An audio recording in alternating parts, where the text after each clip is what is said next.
আমরা আইএসএফ করি, আমরা বিরোধী পার্টি করে বলি কি আমাদের কি মেরে ফেলে দেবে? আমাদের কি মনে এনে আমরা ওদিকে যাবো নাকি? আমরা কি দোষ করেছি? বলেছি এলাকায় বোমাবাজি ভাঙচুর, জখম একাধিক। বারাসাত লোকসভা কেন্দ্রের অধীন অশোকনগরের কামারপুর শিশু শিক্ষা কেন্দ্রে 119 নম্বর বুথের কাছে আইএসএফের বুথ ক্যাম্পের সামনে বোমা মারার অভিযোগ তৃণমূলের বিরুদ্ধে। ভাঙচুর করা হয়েছে টোটো।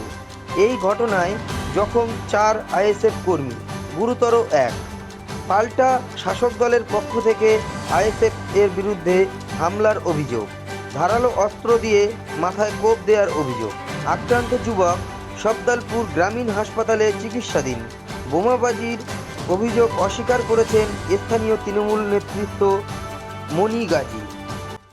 এমসির লোকেরা মনিগাজি প্রধান থাকাকালীন ওই কাছে বোম মেরেছে, মেম্বারের সঙ্গে বলতে গিয়েছে, আর সব লাঠি সোটা নিয়ে এসে ওই টোটো ওই গাড়িতে একটা বলতে গিয়েছে মেম্বারের কাছে, আর সব লাঠি সোটা নিয়ে এবার সব দাঁড়িয়ে ছিল এখানে, আর সব মেয়ে মদের সব মেরেছে। এমসির লোকেরা হসপিটালে নিয়ে যাচ্ছে, সেখানে ধরে আমাদের টোটোইতে ফেলে দিয়ে আমরা আইএসএফ করি। আজও একজন আহত হয়েছে, আর সব একজন বেশি আর 4-5 জন আহত হয়েছে। সেখানে কোনো বোমাবাজি হয়নি। আমি বুথের সাইডে ছিলাম। কিছু ছেলেপিলে বললো যে ওখানে একটা ঝামেলা হচ্ছে। আমি আসলাম, দেখলাম মহিলারা চিল্লামিল্লি করছে। তারপর এসে দেখলাম একটা টোটোর কাঁচ ভাঙা আছে। আমি এসে বললাম কি করে ভাঙলো? বললো আমরা জানি না, কেউ হয়তো একটা ঢিল ছুঁড়েছে কি এ করেছে, চিল্লামিল্লি করতে করতে। তারপরে আমি ওদেরকে বললাম ঠিক আছে, তোদের যদি টোটোর কাঁচ ভেঙে যায় আমি দেখছি।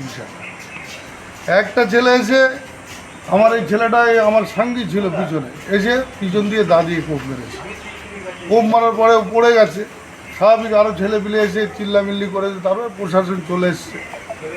এখন ভোটে আমার যে বুথটা, এখানে 90% ভোট পড়েছে। 90%-এর মধ্যে 80% আমাদের শাসক দলের পক্ষে ভোট পড়েছে। ওদের মাথা খারাপ হয়ে গেছে, বুথ করেছিল 11টার মধ্যে বুথ তুলে নিয়ে চলে গেছে। মাথা খারাপ, এখন কি করে ঝগড়া লাগানো যায়, একটা ঝামেলার সৃষ্টি করা যায়। আমরা পিসফুলি ভোট করিয়েছি এলাকায়। আমরা জানি ভোট আমাদের ফেভারে। আমরা কোনো রকম ঝামেলা সংঘাতে যেতে চাই না। কোনো মহিলাকে আঘাত করেনি। ওরা মহিলারা নিজেদের মধ্যে ঠেলাঠেলি করতে করতে একটা মহিলা পড়ে গেছে। আমি নিজে তাকে হাত ধরে তুলে দিয়েছি, নাটক করে হসপিটালে নিয়ে গেছে। আজকে আমার একটা ছেলে পিছন দিয়ে দা দিয়ে কোপে, ওরা সশস্ত্র অস্ত্র নিয়ে ওখানে রেডি ছিল। আমরা তো ওখান থেকে হেঁটে আসছিলাম, ওদের বাড়ির ধারে ওরা অস্ত্র নিয়ে রেডি ছিল, পিছন দিয়ে এসে দা দিয়ে কোপ মেরেছে। তাই আমি এখন হসপিটালে তো আছি, একটা ছেলেকে নিয়ে তুলে গেছে আমি শুনলাম। আমি ওসি সাহেবের সঙ্গে কথা বলেছি, বললো ঠিক আছে দেখছি। তবে একটা জিনিস, ওখানে যেহেতু একটা চিল্লামিল্লি হয়েছে, সেই পরিপ্রেক্ষিতে নিয়ে যেতে পারে, কিন্তু আমার ছেলেগুলো সম্পূর্ণ নির্দোষ। কারণ আমাদের ওখানে 80% ভোট, আমরা ঝামেলা করতে যাবো কী জন্য? মানুষ উৎসবে মেজাজে ভোট দিয়েছে।